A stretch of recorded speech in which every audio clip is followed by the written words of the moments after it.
way, I mean, did you still feel you were pacifist? Were you a pacifist? I am a pacifist. But say in 1943, were you a pacifist? In 1943, go back a little bit, when I was a student on the university, this supposed to be my top of my mentality. Needless to say, the mentality was just idiotic, middle class, young girl.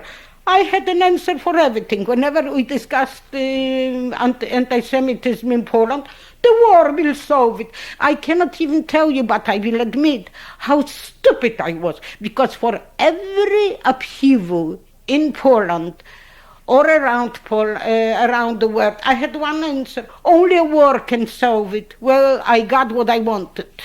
And I got such a knock in my head that it made me finally realize how stupid a person can be. You understand?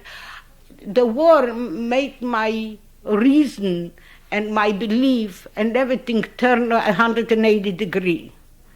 I am probably quite dumb or dull that I needed such a knock to go through such horror to realize war is the madman's way of releasing his energies.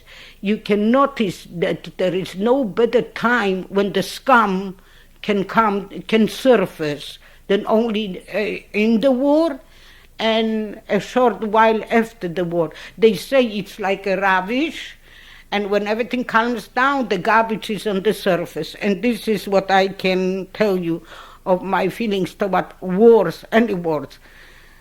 So I guess I was a little confused. When you were younger, it's sort of like your attitude was... I was a fascist, to put it. To the dismay, you see, I had quite an important role in high school. Those were the young years. I guess what I'm trying to say is you were just, I don't know if I'd say you were fascist, but you were... I was. You were flippant. I was a fascist. I did not, when I was told, no, now we will get into a discussion. Everything I explained that the government is right, and the more authoritative the government, the better is, because the masses are pardon us. I was a pain in the neck for my girls in the class who understood more than I.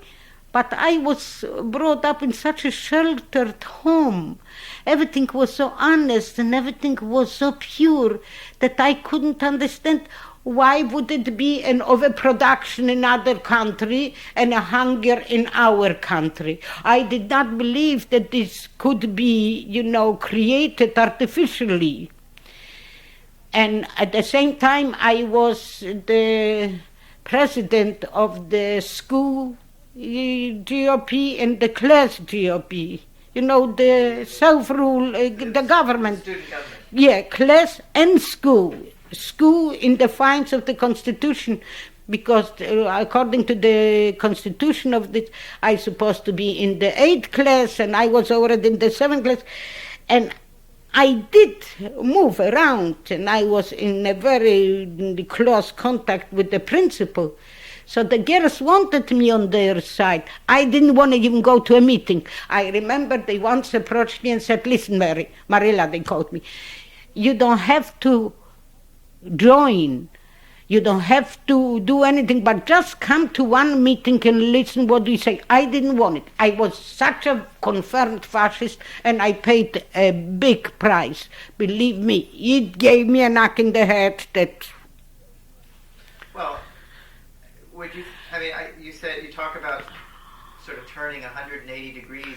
Yeah, upside down. The ghetto, the war. I was religious. I stopped to believe. I believed that the war solves problems, and I was even more dumb. I said only wars solve problems. I now am strictly a pacifist, and I believe that if you kill, you don't achieve. With the first killing, you already lost.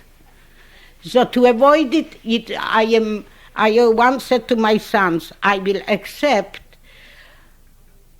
to benefit the humanity. It's better 100 years of evolution than 1 year of revolution to come to the same end. I don't believe in revolutions, I don't believe in wars, I believe in evolution. And hope, you need the minds for it.